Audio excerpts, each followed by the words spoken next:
He's been invited specifically because he hates us, or possibly hates us a little bit. I don't know how many of you are aware, DjangoCon has a long tradition that stems back to the very first DjangoCon US of inviting people who aren't part of our community to come and tell us what we're doing wrong, or at least what they're doing differently and why they don't like us because of it.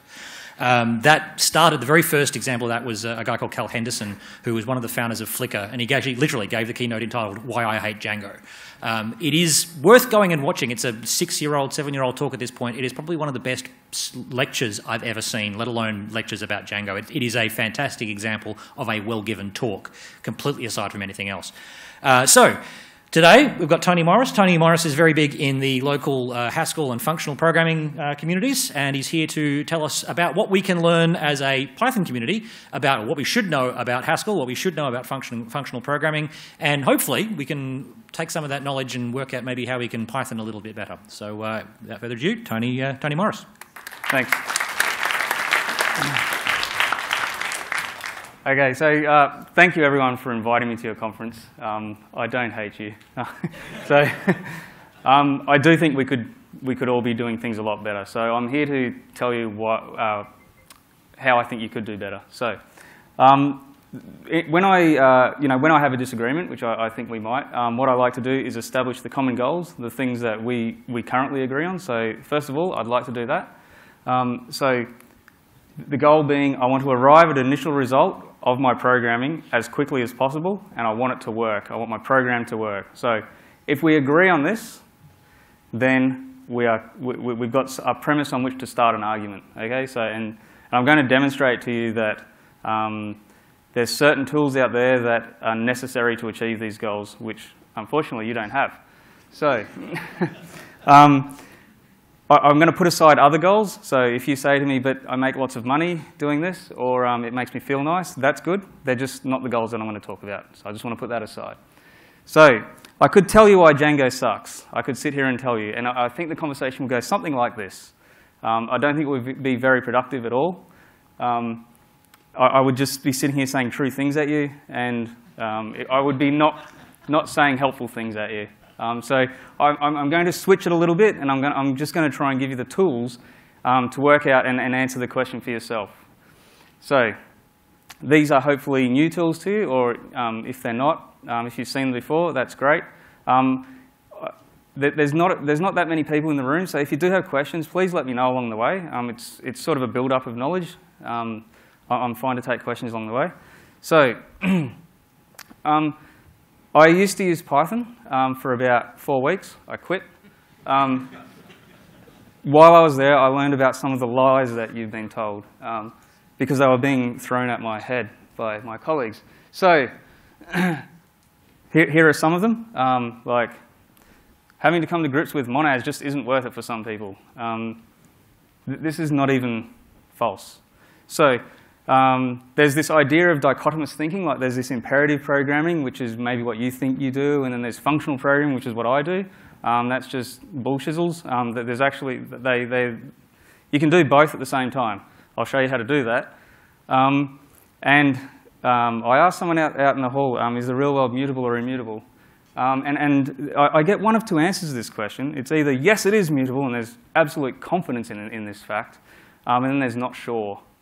No one's ever confident about the fact that it's immutable. I'll tell you why that's not true. So I thought this was funny. You probably don't, but I do. So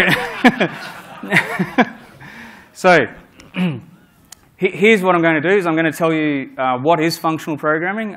This is what I do in my job. I work for an organisation called NICTA, the National ICT of Australia, just across the river. I use functional programming all day. My colleagues do. I help them do so. I'm going to tell you about this thing called monad. Maybe some of you have Googled this word, and if you have, I'm sorry about the results that you got. And I'll tell you about functional imperative programming, just to sort of destroy this dichotomy that exists. And then I'm going to tell you about something that I find really useful, and if you sort of invest the effort to explore it, I think you will learn that it's very useful too, called parametricity. So what is functional programming? Well, what is it? What does it mean in principle? I like to divide this question into 2 questions, and that is, what does it actually mean in terms of its fundamental definition? And then what are the practical consequences of this principle? So what does it mean? It's programming with functions. That's quite boring. However, what is a function? Okay, so what does it even mean to be a function? So a function relates every argument to a result, and it does nothing else. That's what a function does. The and nothing else part is an absolutely essential part of that definition. Okay, so we know what a function is. And then I'm going to use this term called referential transparency. If you sort of Google it, you might see it abbreviated to RT. So it says, it's quite a mouthful. I'll demonstrate what it means, but it says that an expression in a program, which I've labeled EXPR, is referentially transparent if in all programs, call them P, all occurrences of that expression can be replaced with its value and the program remains unchanged. That's what referentially transparent means. And I'm going to tie that back to functional programming in just a minute. So here's a Python program. Or it's kind of, it's not like, it's just a trivial sort of example. And so the question is this expression here referentially transparent? And that is to say, can we do this? Can we take this expression and everywhere in the program replace it with its value? I think I've got a mistake. Oh, no, that's right. Sorry. I'll replace it with its value, and the program remains unchanged. And if you sort of assume that this program goes on forever, or, for a long time, and everywhere that X appears, we replace it with this expression. And we ask this question, has the program changed in doing this? And if the answer is no, then that expression is referentially transparent. Okay? So here's a real example. This is just one that I sort of wrote, and it says, well, this expression here, is it referentially transparent? And that is to say, no matter what this is, can I replace X with this expression here? Did the program change? And the answer is no. In fact, no matter what I do in this print2, it could do anything. It could appear in further down in the program and so on, as long as I just keep replacing it. The answer to the question, has the program changed, remains no. That's because this expression is referentially transparent. So what about this expression? Is it referentially transparent? Did this change the program? Any guesses? It did, right? It did. This is not a referentially transparent expression. It's changed the program. So the essence of functional programming, the actual definition, is the demand that all things are referentially transparent. So back here, we have violated the thesis of functional programming. That's all it is. I'm sure that if you've Googled it, you've come up with some things that say that other things. They're just not true. It's simple as that. There's so much nonsense out there. So referential transparency. So I'm now going to just make a claim, which is simply this idea of referential transparency gives rise to these other two ideas, which is equational reasoning and modularity. Okay, so if you're going to talk to me about modularity, you must also be talking about referential transparency. Otherwise, I'll just think you're lying. So it's independent of any programming language. All right, so someone goes, well, you're functional programming over there in Haskell. I'm doing my fancy thing over here in some other not Haskell thing. It's not true. You can do functional programming in any language. Some languages have really good support for doing it. Some, like Python, just don't, unfortunately. So it's independent of the language, even though the language assists you to get there. So, and yeah, I repeat, I'm sorry about the Google results that you might get. There is this question in the 4 weeks that I spent writing Python. I wanted to know the answer to this question. I spent more time after those 4 weeks trying to answer this question. Does Python help me get to this goal? No. It's simply no. And I have the code to prove it. It's just simply not true. If anyone tells you they're doing functional programming in Python, they're not telling the truth. I mean, I'd love to be debunked on that. I've not seen it. So, oh well, we can't do equational reasoning, or we can't do referential transparency in a sort of non-trivial way. So you've foregone this tool when you use Python. We've foregone equational reasoning and modularity when we use Python. I'll show you what equational reasoning is in just a minute. So I'll move on to now, what does monad mean? Has anyone Googled the word monad? Did I say not to?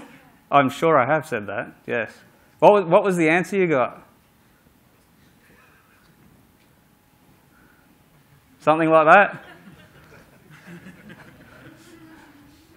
I'm sorry.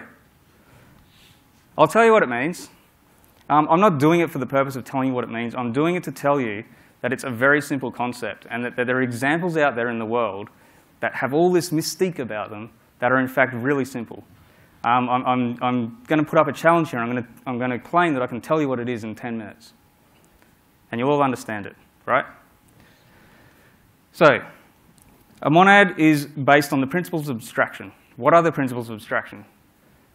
So, well, what we do is we come up with an abstraction, and then we try and maximize the number of instances that satisfy that abstraction. So we've got this sort of general case, and we try and maximize that. Then we try and maximize the number of operations that we derive from that. So a good example might be, I don't know, you can compare two elements for ordering. And there's many, many things that satisfy this interface, this abstraction. And then there's many other things, many operations that derive from that, like sorting a list of these things. So this is just a principle of abstraction. And we trade off. Okay, so if we have like another abstraction like comparing for equality, all things that compare for ordering can be compared for equality, but not the other way around, which means that we forego some operations. So if you only satisfy equality, well, then you can't sort a list of these things. You have some other operations. So there's this sort of contention between the number of instances and the number of derived operations between abstractions. So these are just some sort of principles when we sit down to derive abstractions, kind of processes that we go through. And the goal is to avoid repetition of work. Who wants to reverse lists of the same thing over and over, or sort lists of the same thing over and over? Not me.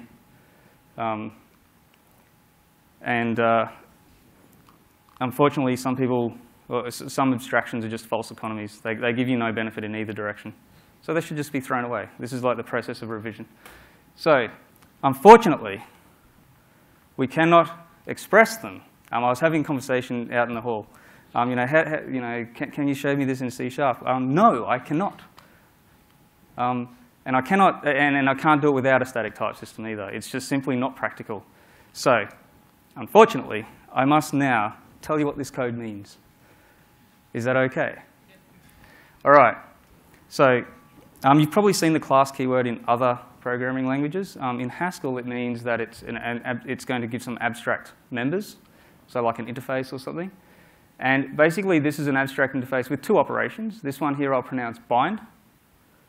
Okay? And it says, bind has the type, given a function from A to fb, and an f of A, return an fb. So an example might be list, given a function, where f equals list. So given a function A to list of B, and a list of A, return a list of B. What would this do for a list? Well, if it's got a list of A, for every A in the list, run this function and get a list of B, which will give me a list of B, and then collapse it. That will give me a list of B and return it.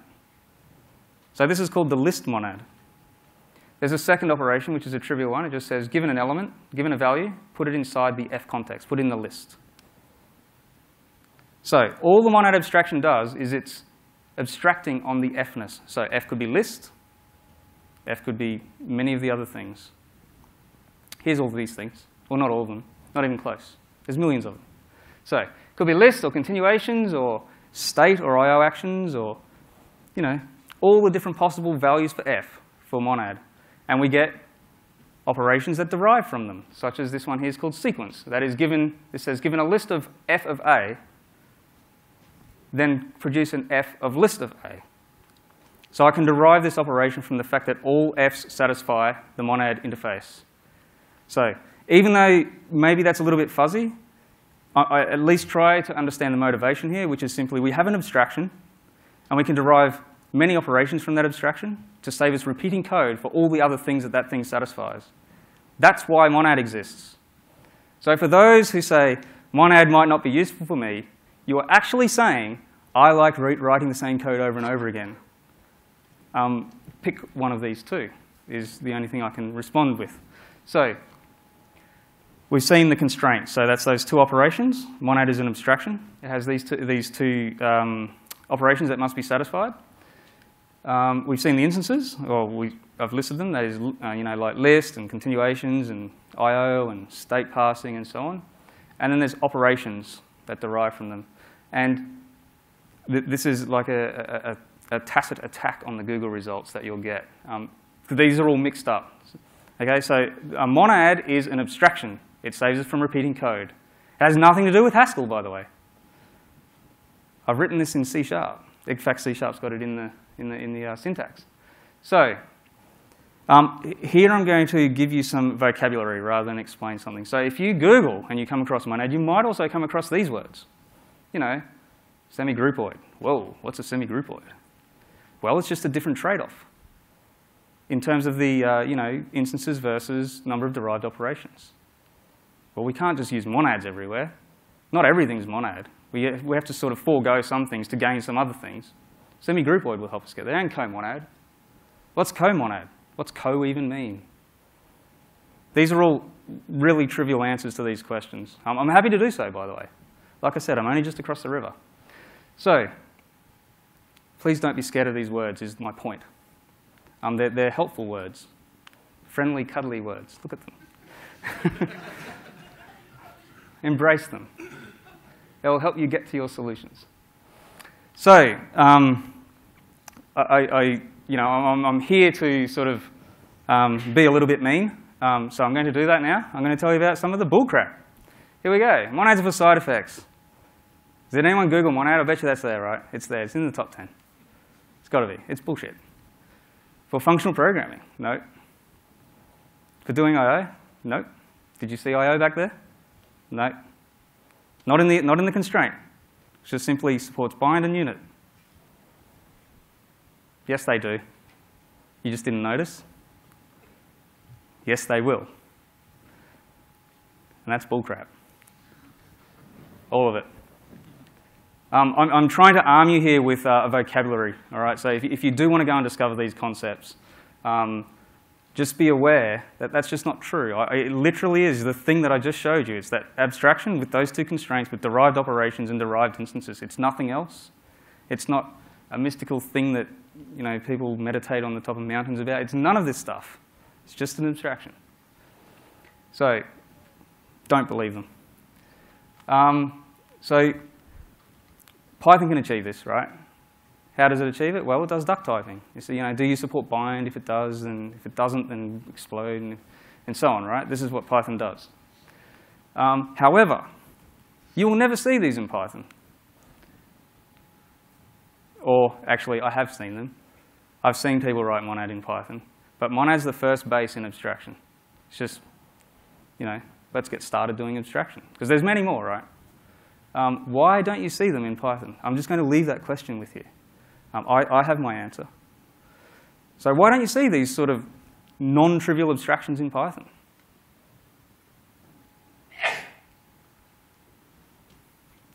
Functional imperative programming. So the goal of this, I don't often talk about functional imperative programming. The reason I want to talk about it is because I typed into Google functional programming, Python, how do people understand functional programming, and this dichotomy came up. There's imperative programming, there's functional programming. It's not true. So I'm going to put aside object-oriented programming, because I don't know what it is, and neither do you. So I'm just going to tell you a bit of an anecdote. Okay? So I was in a pub not too long ago, and I don't remember the details. It was something like this. Something like that. Maybe a little bit different. But, and I said, oh yeah, how you going? As you do. And he said, functional programming is great and all, but I only use state where it is appropriate. When the problem demands stateful things. And I hadn't heard this in a long time. I'm in a bit of a bubble over there. I just do functional programming all day. But when people say that to me, this is what happens in my brain. And there's a reason for that. And it's because there's no such thing. It's a projection. What about those programs or algorithms that demand imperative programming? They're inherently stateful, they tell me. The Church-Turing thesis tells us that this is bullshizzles. The Church-Turing thesis tells us that the pure lambda calculus is Turing complete. Every program that you've ever written, I can go ahead and I can remove that inherent state and have exactly the same program. It's possible. In fact, that's what we do in Haskell. We just don't do the transition. We just start off there. So there is no such thing as inherently stateful. So if that came up in your top 10 Google results, just put that one aside. It's not true. I'm going to show you why, or I'm going to show you an example. So I don't know, I get queried further, how do I do that? Well, I just do it. I just be neat about it. I don't know the answer to that question. So my friend, who's a little bit, I guess, less blunt than I am, just brought out some code and said, here is some inherently stateful, pure functional programming code. But then we just started talking about beer. So that's a true story. So here is an imperative Haskell program. This is a real Haskell program. Has anyone got a Haskell compiler installed? Start typing it. Bet you it compiles. No. So this says the program is, first of all, read file, this one, call the result A, print the result of that file, then write to the same file, this value here, and then read the file again, call it B, and then print B. It's imperative programming. Does everyone agree that's imperative programming? Does anyone disagree? Okay. Well, is that expression referentially transparent? Now, if you were, as you're not now, a believer in this inherently stateful thing, you now know that the answer to this question is that, well, I don't know. Because there is no such thing as inherently stateful. Is reading a file inherently stateful? No is the correct answer. I've just made it not. Well, can I assign a value to it and then just reuse the value like that? Did the program just change? Nope. In fact, I can do this for every single program in Haskell, every single time. This is important to me when I write my production applications. I must be able to do this. It's not true in Python, right? This is the tool that's being foregone. Well, it gets even worse, right? So here's some code duplication. Who likes doing code duplication? Not me. So, well, can I just move this code up here and then just replace the expression here with its value? Has the program changed? Nope. So functional programming is simply the don't repeat yourself thesis taken seriously. That is all it is. So either it's just lip service or you're functional programming or somewhere in between. I don't know which, but that's a fact. So, well, don't repeat yourself for real. What is this? Yeah, not on. Did I say that I take it seriously, by the way? So, well, we should be able to move it. So this here is a library function. I've just put it there to demonstrate its code. But basically, I'm able to move it up here. Then this library function here says, run this effect A, then this effect B, then this effect A. And it's all pure functional, because I can replace those expressions with their values. It's all referentially transparent. And this is my program. This is the result. OK? I am pure functional imperative programming here. This is the part where I see looks of disbelief. And I'm not sure if everyone's understanding it or going, holy shit. But hang in there. So, I'll mind on your throw question at any time. Sure. To my phone so we can get it on the phone.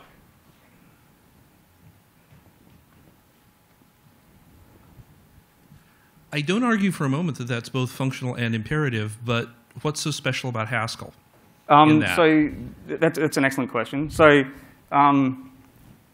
the point of what is special about it is that see here how I am replacing expressions with values here. So I'm essentially taking this file equals read file, and I've just pulled it out of here and I've put it up here as its own sort of top-level function. Right, so you have closures, got it. Well, I have referential transparency and equational reasoning. So I can... Right, you have closures. No, this is not closures. Well, all right, but you are able to call a function from... You are able to pass a function as an argument to another function. That's all very nice, but... No, that's not the point I'm making. So I'll try and clarify. So what I've done is I've taken this expression that used to appear here and here, and I've moved it out. The program didn't change, and then I'm going to make this even clearer. I can do this for any program. So give me any Haskell program, just one that you just invented just now, and I can go and move all of this stuff out, and I have the same program every single time. And you can't do this unless you're doing pure functional programming. Right. I guess an argument's being made that there's something. I guess then I'm not understanding your thesis. Okay. So, which is there seems to be a thesis that there is something inherent about Haskell that makes this work. Yep. But I don't see that in this example. That's true. So, there is something inherent in Haskell, but although that's not the point. So the inherent thing in Haskell is that this is always true. So there's a sort of a second question to this, and that is, well, what if I use my programming language, whatever it might be, in such a way that it's always true? Be it C# or Python or Ruby or whatever you want to talk about. That's a sort of a very interesting question. So the answer to the question, how is Haskell special, is it gives me tool support to do this. So not only do I have the guarantee, but when it comes time to sort of doing state passing or I/O actions, I have the tool support to do it. I don't have to go under all this sort of clumsy boilerplate code, which I have done in other languages, just to sort of try and figure out how well that language performs in this term. So this idea of replacing expressions with values, like I said, it's called referential transparency, or sometimes it's called equational reasoning. So just replacing equations with values and doing it arbitrarily. So this thing is the important thing to me, not the Haskell part. I mean, Haskell's nice and all, but the equational reasoning part is absolutely important to me. So does that help? Well, I'm trying to understand.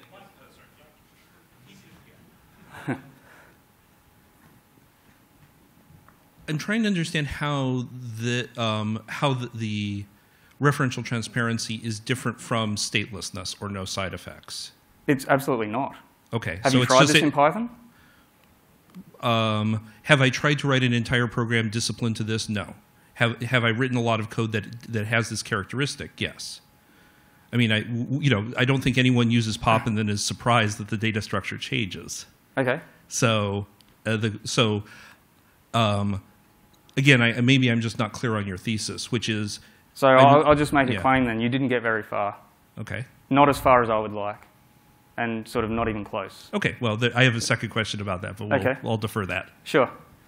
Unfortunately, I can't hang around for too long outside, but I would love to sort of write some code and muck around in the time that I do have. So maybe during then. Okay. All right. So yeah, like I said, it's called equational reasoning. Equational reasoning is a necessary part, certainly, of my software development. If you don't have it, I will throw it in the bin. So I think I've sort of met the goal here, which is to destroy functional imperative programming dichotomy. It doesn't exist. I just did functional imperative programming. Be aware of this nonsense. So functional programming is just one way of doing imperative programming. There are others. So I just want to point out, like I said, I work for NICTA. Part of my goal is to demonstrate some of the, try and help people understand functional programming. And in doing so, I wrote a pure functional random value generating library, and then I used C#. So basically my goal here was to destroy the idea that this only can be done in Haskell by using C#, and to destroy the idea that it cannot be done at all by writing the most impossible thing that is often claimed to be done, which is random value generation. And I did it using pure functional programming. So it can be done. And I used to work for a Java consultancy, or a Java-based production company, actually. And we had to use databases. How to use databases? You do use them neatly. How else do you use them? You do functional programming. I can't think of any better way. A friend of mine did this once. He's a bit crazier than I am. So,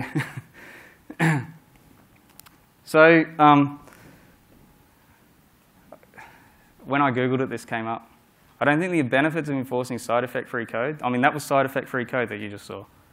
What was the cost? Can anyone see some cost in that code? Yeah, what? Yeah? So I'll go back to that code. So this is side effect. I'll go back to the start one just to. Yeah. It's the mental gymnastics you have to go through to formulate a solution in such a way that there's no mental gymnastics in that code, But to get to the endpoint where it's coming through a function that you're saying, well, that is really just an abstraction of doing X, then Y, then doing X again. It's a mental gymnastics that when someone looks at the last line and says, what does it do? You need to understand all the other stuff that's going on, and the mental headspace is larger than it would be if it was just written straight out. Now, that's my criticism. We can have a much longer discussion about it, but that's what I would argue. I'll address that slightly, if that's okay. I agree that if we sat down and I showed you this code, I just threw it straight at you, and I said, have fun, I think you would struggle. And I vividly remember the day that someone did this to me. I thought they were a bit of an arsehole. And I wouldn't blame you if you thought that of me, if I were to do this to you. However, so how do we address this issue? What can we do about that? And the answer is there is tool support in order to reason about this abstract code. And so the answer to the question, there's answers to some questions like, do I really actually need to understand what's underneath? And in the rare instance that the answer is yes, then there's tool support for it. And I think that's the best we can do. And so the thing that I would actually throw at you is this tool support. And I go, look, yeah, I understand this is a bad place to be. Let's get some tool support to help you get through and answer the questions that you need to answer. So of course, that's not here on this slide. That there's all this tool support to do so. But after some practice, it goes away. There's no real problem. OK? Sorry, just a question. When you said that code doesn't have side effects, aren't you writing to a file right there? Isn't that a side effect? That's the best question. The answer is no. And the reason it's the best question is because it looks like I am. So let me tell you exactly what I'm doing. What I'm doing here, this expression here, so if you were to use this in like sort of more traditional programming languages, the return type of this program here would be string. Or, or a list of characters, or something like the contents of the file. In Haskell, it's not. In Haskell, and in fact, when you model these things pure functionally in any language, you can actually make these things of a different type. And that is to say, they are a program that when run through an interpreter, which you, the programmer, don't have access to, it will produce a string. And it allows you to name that string, but it doesn't allow you to do anything else other than name that string. So you must remain in the context of producing this thing, in this case, an I/O program. So the type of this thing is an I/O string. So how about,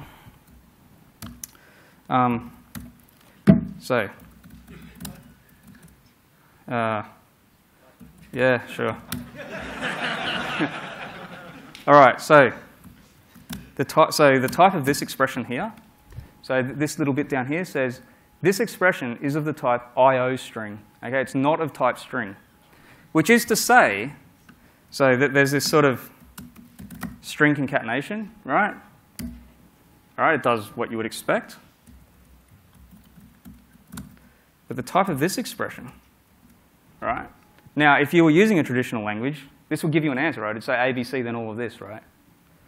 Any ideas what it's going to do? Correct. This is a good thing. That is not a valid program. Don't give me that. So they're I/O actions. All right. So this is an I/O string, but it allows me to name the string. So there's operations on I/O things that allow me to get the things out, but I must make a guarantee that I stay within I/O when I do that. So this whole expression here is within I/O. This is actually just special. This do keyword is just nice syntax for dealing with it. Okay. You don't. The interpreter does. And the interpreter is somewhere else that you don't have access to. So basically, just to rephrase it a little bit, we're taking I/O programs. Here's a little one here. It does read file. And here's another one. And here's another one, write file. And here's print. These are all little I/O programs. And we're gluing them all together in this sort of way to make a new I/O program. And that's this whole program.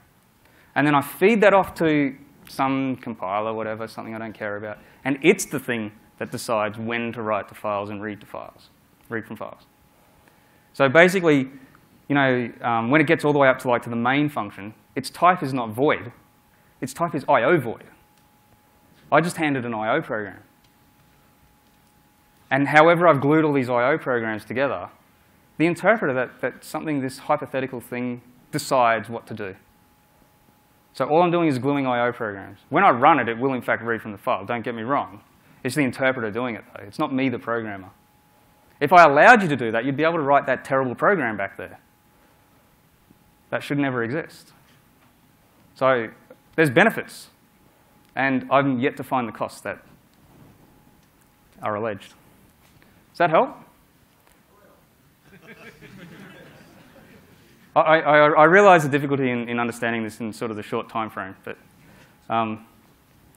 yeah, I'm out of explanations. These are I/O programs. Oh yeah, keep doing this. So, right, makes the code unreadable. Oh yeah, so that was well, I've addressed that actually. So yeah, there's tool support. So parametricity, which is my favorite part of all. Parametricity. This is, I guess, where I don't know, you might think nasty things about me in your head when I tell you what parametricity is, but hopefully not. So there's a guy called Phil Wadler who described this idea called theorems for free, or parametricity, when I was 12. So types, this is a practical consequence, and that is that types, by exploiting generalization, by exploiting the fact that they're general, give us documentation of that code, and it cannot go out of date. Isn't that good? Has anyone had documentation go out of date? So many things have been said about static typing. There's so many crazy things said about it. Here are some. Oh yeah, I'll tell you about another anecdote. So this was actually the reason, or the day that I quit my job, right? So, you know, my colleague is going, like, he was really aggressive, and he's going, static typing is just terrible. And I go, well, why is that? He goes, because you have to write these types everywhere. And I said, what? So I took his Python source file. Like, you know, I asked him, what, you know, why is Python so great? And he said, well, because God did it. I was like, well, okay. So I took his Python source file. I mean, this isn't the exact file. I don't remember it. And I compiled it, because it's actually valid Haskell. What he didn't know is that he actually had written Haskell. It was quite coincidental. I thought it was quite funny. But you know, this sort of lack of ability to resolve this conflict, there's nothing I could do. So anyway, the point is, static typing has nothing to do with whether or not you type types. This is a valid Haskell program. Okay? So, so the goal is to tell you about this advantage by exploiting types. Okay? It's not, I don't want to enter into the static dynamic typing debate. I want to tell you about a tool that comes about by having used static types, and that's all. So here's sort of the, you know, a summary of the thesis, and that is, write down a polymorphic function on a piece of paper, tell me its type, but don't tell me the definition. And I will tell you a theorem that the function satisfies. That is to say, I'll tell you something that the code does. I won't be able to tell you everything the code does. I'll just tell you something that it does. And then there's this thing called fast and loose reasoning, which I'll hand wave over, if that's OK. So here I go. This is Haskell syntax, and this says, I'm thinking of a function. It takes a list of A, and it returns a list of the same elements A. A is generalized. I'm not telling you what the A's are. OK? And there is, yeah, so it's called universal quantification, the element type. So the A is just universally quantified. And I can tell you, based only on this type, that everything in the result, every element in the result appears in the input. I challenge anyone to negate this statement. Again, there is a function with this type. Because of that, this fact is true. The type's telling me something about the code already. I know what some of you are thinking. You're thinking nulls, exceptions, side effects, infinite recursion, and so on. Fast and loose reasoning deals with this. So I'll tell you how. What does it mean to do fast and loose reasoning? It says if we're in a total language, and that is languages that don't have null and side effects and type case, you know, is it this type or that type, and type casting and so on. And we expect the results to carry over to non-total languages like Haskell and Python and so on. And this paper says it's OK to assume that these things don't exist. So when I make the statement that this fact is true based on this premise, I'm saying it because it's morally correct to do so. Like this is a really good paper, by the way. Like, you know, the puns aside, it's actually a really awesome paper. I highly recommend it. So that means, these values that exist in non-total languages are often called bottom values, and here's the denotation for that. It's like an upside-down T. And it says that we can't do these things, type casing, the is keyword in Python. We can't, what is this? No, nasties. So it means that we can discard all these. And in Haskell, we don't have any of those anyway. We do have these. And that's because it's a non-total language, this is actually a property of all Turing-complete systems. You might argue that, why do we care about Turing completeness? I agree. But small steps. So let's just Haskell, right?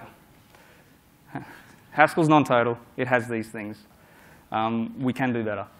So can you invalidate it? Can anyone think of a way to invalidate that? Right. So every element in the result appears in the input on any function that has that type. List of A to list of A for universally quantified A. No objectors? That's strange. Secretly objecting. So how do we know what the function does exactly? I didn't tell you what it does. All I did is tell you one thing that it doesn't do. That is, it doesn't have elements that didn't appear in the input. Well, we write unit tests. Okay, this is what we do in non-total languages. We write unit tests, but not, assert that this and that. We write this. For all x, if I call function with x as a single element in the list, I get back that same list. All right, so if I just get any element and I put it in the list on its own and call function on it, I'll get back the same list. That holds for all x. That's the symbol here says for all x. And then I say, for all lists x and y, if I append x and y, so if I just join the two lists together, then I call function. This is the same as calling function y, sorry about that, and appending function x. Okay. And reminder of the type. Can anyone tell me what this function does? What does it do? Reverses the list. It reverses the list. Correct answer. It's the only thing it can do. So when I write Haskell, and I highly encourage you to try this, I write the type, then I write these two statements, and then I've completely specified the function. There is no more documentation for me to write. This is all checked, by the way. Like, there's a type checker to do this, and then there's a machine that'll go through and run all these tests. Correct answer. Excellent. So I'll give you some more theorems for free. This is called a once inhabited type. There are no tests that you can write for this type. What does this function do? Well, I'll tell you what the syntax means first, right? It says, so first of all, because these are lowercase, these are universally quantified, so it's for all A, B, and C. And it says, given a function that takes A's to B's, and a function that takes B's to C's, return a function that takes A's to C's. What does it do? Well, it takes the A in the function that it's returning, and it puts it into this function to get the B, puts it in there, and it gets the C, and then it returns that. It's the only thing it can do. So if I see this type signature, you and I are working on a project together, right? And you write this type signature, do I need to come and knock on your door and ask you what the function does? Nope. I already know what it does. It glues those two functions together. Types of documentation. And I've picked this little example here. This is an ambiguous one. So this is a pair, as you probably understand it. So given a pair of A's, universally quantified, return an A. How many things can this function do? It's two things. It can either return this one or this one.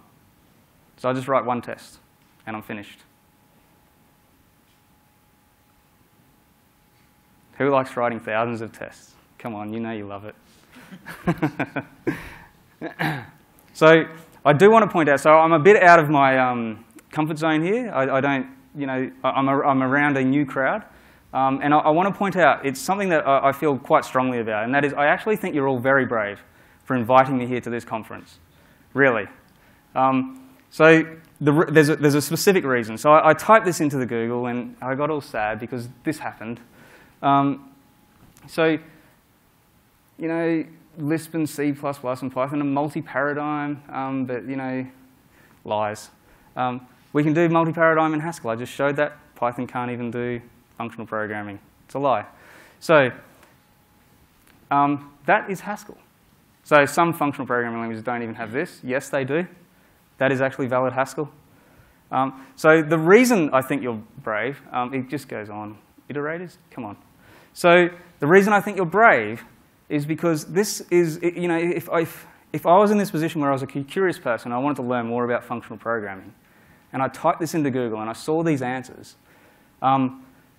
it's, you know, you've got to get through this forest for the trees, and to even sort of get through it all and have me standing up here bagging you all out a little bit, I just think that's absolutely awesome, and just well done to all of you. And like, I really mean that. That's seeking out new ideas is what programming is all about. So I just want to tie it up and tell you, you know, what, you know, I'm going to stay true to the idea that I need to tell you why I think you're all doing it wrong, which is why I was asked to come here. So the primary purpose of frameworks like Django are to take disjoint applications, right? So we've got, you know, they're just disjoint, and to find their common parts. And they're separate parts. There's, you know, there's parts that are similar and the parts that are dissimilar. For example, themes, or, you know, MVC, or whatever it might be. We have one theme, we have another theme, and then everything else is the same. And I think you'll probably agree that when these leak over, leak over the boundaries there, we have bugs and maintenance fun. Hopefully you'll agree with that. But we already have a name for this, and that's equational reasoning, and that is setting aside, you know, subprograms that are distinct from other subprograms and building them up to larger and larger programs. So to the extent that you have equational reasoning is the same extent that you have the ability to do this sort of delineation of similarities and dissimilarities in programs. So what do we have? A watermelon. We have nothing. There is nothing in Python that allows me to do equational reasoning at all. So to this extent, I can't answer these questions of how to build up smaller programs to make larger programs and abstract on their similarities and move aside their dissimilarities. Okay, what about parametricity or abstraction? Where's my monad transformers? Where are they? Nowhere to be seen. And I guess that there's sort of a helpful thing to take away from this, which is simply, if you're not sure about why functional programming people don't use Django, it's because these tools are lacking, right? It's not because they don't like the syntax or anything like that. It's because these tools, which I believe are essential, and I think others do too, are simply absent, okay? So there is a huge amount of code that I cannot write because I don't have these tools. Without parametricity, I pretty much can't go very far at all. If you look at some Haskell, and this is a common criticism, you'll see sort of these, you know, magnificent type signatures that will blow your mind and hurt my mind too. But the reason they're like this is because they document the code. And they tell me exactly what it does. Once I sort of go through all the gymnastics to figure it out, and I go, oh, that's what it does. That's my day's work finished. So without these tools, I can't write any of this code. It just cannot, I can't write it, and I don't think anyone can because I've not seen it. Have you? So if you accept, and maybe you don't, and that's okay, but if you do accept that equational reasoning, parametricity, and abstraction are essential tools to programming, are absolutely rudimentary, you cannot get past first base without them, then you also accept that you have a watermelon. You have nothing. So on a more constructive note, how would I diversify and how would I understand these tools better? How would I learn more about them? Well, go and explore new programming languages and so on. So what have I put there? So Agda. Agda's a total programming. So Agda's a total programming language. That is to say you cannot write non-terminating applications in Agda. So every function always gives you a result. Right? You know, you can't just sort of do this infinite recursion thing or return nulls or anything. Not possible. Idris has this thing called a totality checker as well. And then there's just sort of non-total pure functional programming like Haskell. So if you would like to sort of understand these tools and form your own opinion so that you can sort of come back one day and go, well, you know, what was that guy talking about that day? Crazy guy. Well, the answer to this question is you would explore these tools, and certainly there's a huge network of people that are willing to help you do that. To go back to the previous talk, there's an IRC channel and so on, and you know, we have all the same principles. We like helping you, help yourself. I found this quote quite interesting. and a little bit true. So, What does it say? sorry, yeah, it's kind of got a little bit mush there, isn't it? It says, I've found that, quote, Pythonic means, quote, I'm ignoring years of academic/industry knowledge about programming and languages because I don't understand them, end quote. I think this is sort of a, well, it's a true statement. Oh yeah, so if you'd like to read some papers that talk about the things that I've just spoken about, here they are. Quick check is the thing that those unit tests that I was talking about, where you say for all x, blah blah blah. Quick check, this quick check paper talks about that, and that's all. Thank you very much. Thanks for listening.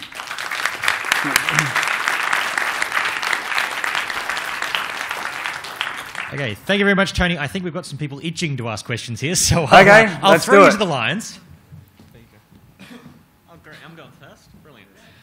A question about no tools in Python to help with the side effect free stuff. Have you done much with Twisted Python at all? No. Well, it's sort of goes halfway there with. I guess the IoMonad is sort of what Haskell and Twisted sort of have, is that you have a deferred which you pass things, and a deferred should ever, if you give it the same input, it should always return the same output because it is side effect free. So is that sort of stuff going in the right direction, where if you build your applications out of all these side effect free things, you get a lot of the benefits? Is that... So, like I said, I haven't. Thanks, Lights person. I haven't seen the Twisted thing. It's been around since 2003. So okay. So, I struggle to understand how you would even do the IoMonad in Python in a way that actually gives you all the benefits. That's all. So, there are techniques to do it, but let's assume for a minute that it does in fact do it. My question to you is, what does that do?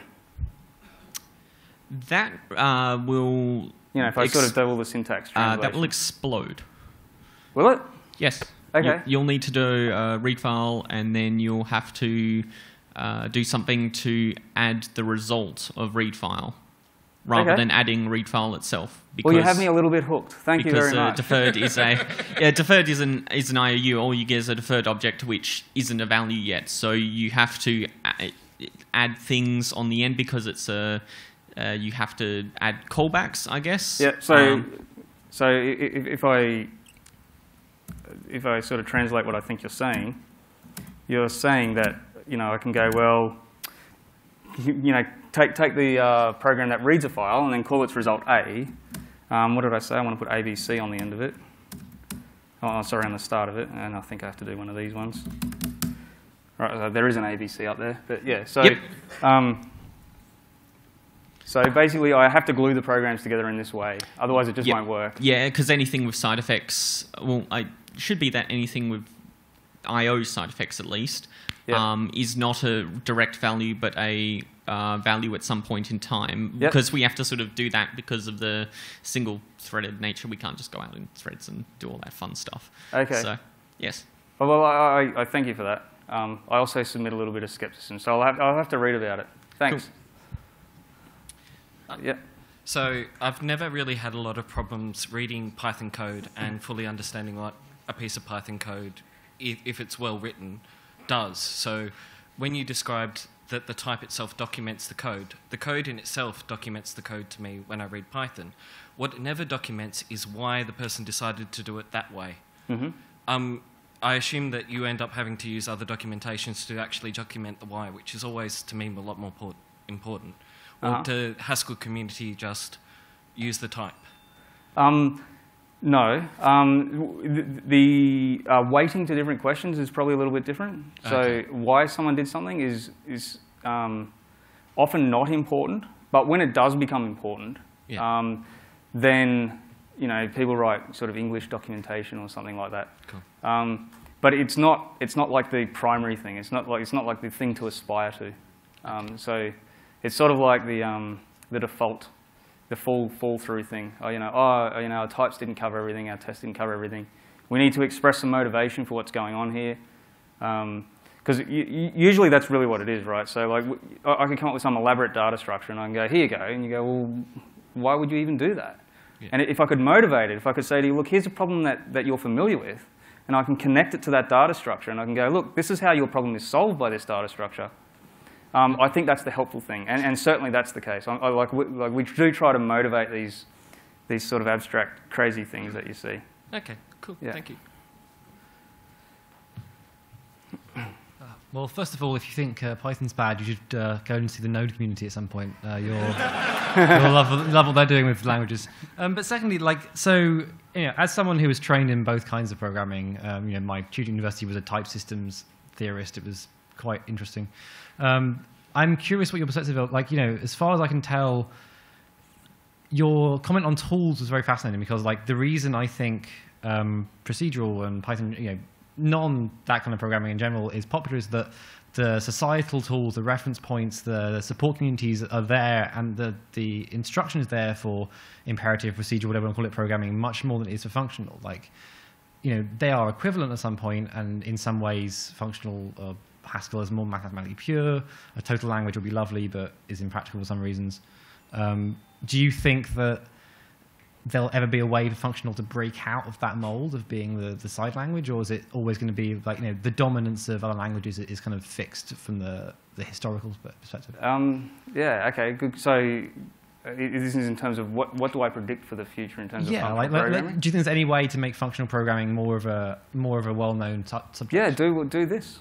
But I mean, the problem with talks like this, to you is that a lot of the terms you use, especially in functional programming, are overloads of English words, like total, bottom, other things like that. They all have existing meanings. I put it to you that you're all very brave, and we can all just sit down and write the code and just figure it all out. I have no better answer to. Let's just do the hard work. Right, but do you think there's any possibility at some point of I think there is a possibility for a hybrid language, a true hybrid language between Python and Haskell. That they share some similarities.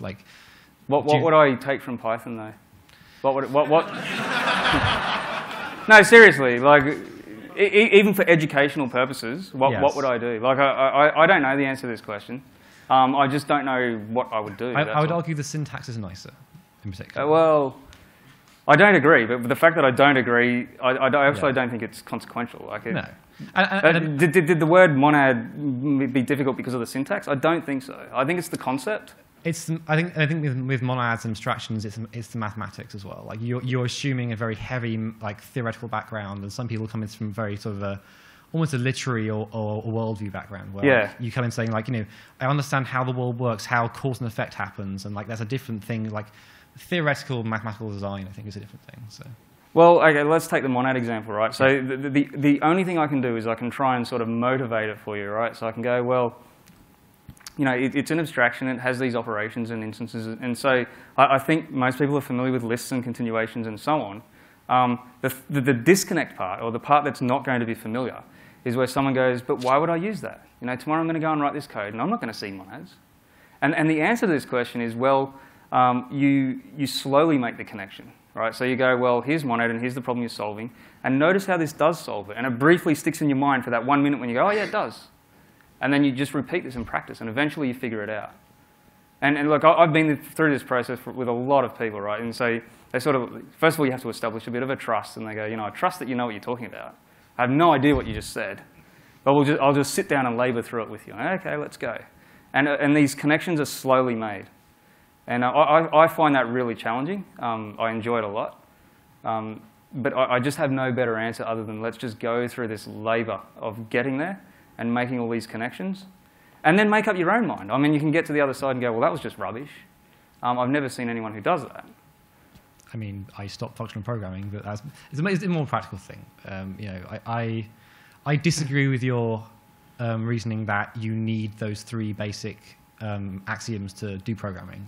At some point, I think there is a trade-off, much like with abstractions, between almost rigorous consistency and speed of implementation. Okay, so let's trade it off, right? So here I go, throw it all away. Now, what benefit did you just give me? I didn't say throw it all away. I said throw some of it away. Okay, I'll throw some of it away, a little bit. Give me the benefit. If you can give me a non-zero benefit, I'm all for it. Let's go. But it's not a direct benefit. Like you don't by throwing away, you're not gaining things. It's that you can be. It's that you can be more slapdash, right? At some point, programs don't I'm have to not cool with that. But I think like in your mind, programs are perfect. In my mind, programs are 90%. They're imperfect, right? That's why I need all my tool support. I don't know. I think it's the mathematics engineering difference, right? At some point, this question may we'll have a punch on later, right? I will end here. We'll Let's talk later. But thank you for the talk. All right, thanks, mate. Anyway. Thank you. Oh, okay. So speaking, actually, I'm an old static type guy, so that on that point I'm pre-sold. But so the problem, I think, and I may be sort of summarizing Andrew's point, is there's an audience of Python programmers here, and and you come and say you're not programming, you can't program without these, and we all sort of look around and go, I thought I just did. Yep. I thought I had 500,000 lines of perfectly good working Python code. So clearly you're presenting a benefit, but the benefit has to be something other than you're purer. You're just, and I'm afraid the kind of what I got from your thing is that we will breathe better air, and we'll be at a higher plane, which is so your message kind of wasn't, as an engineer, somebody who has to, I write comic books for a hobby. I just make money doing this. What good thing will I get? Okay, that's a really good question, and I think it's probably the most difficult question. It's true, you're all writing thousands of lines of Python programs. The best way that I can try to answer it is simply take the monad abstraction and imagine I just pulled it away from you. The only thing you could do now is just write this same code over and over again for the sequence function that I had up there. You'd have to write it for all the different monads, for lists and continuations and so on. It'd just be copy-paste. Now, I'm not saying that that's what you're actually doing. It's just that when we take this code that you are writing and we call it refactoring or sort of going through and finding all the similarities and abstracting it and so on, if we sort of stick true to that thesis of actually just doing this over and over and over again, what do we have at the end? And I think you will find it's actually a lot shorter than and which is not the goal. It's not to be shorter. It's just to stop repeating the same work over and over. So the practical benefit is that that thing that took you all week is already done. Someone sort of has written it in a library yesterday, or whatever it might be, and it's like a faster way to progress. Hopefully that helps a bit. I realise the difficulty of that question. I've seen it a lot. You got time for one more, sir? Yeah. It should be a simple question because you said you had an answer. Why don't we have these non-trivial abstractions in Python? Oh, because you don't have a type system. No one can write them. So if you ask me to sit down and write them, the chance of me making a mistake is 100%. The chance of someone who is way better programmer than I am is still 100%. And this, I conjecture that that's why. I don't know for sure why. Where's monad transformers? I'm pretty sure they don't exist. Do you want to type it into Google? I'm pretty sure. That's just a guess, right? All right, thanks, guys. So thank you very much, Tony, for some very illuminating thoughts.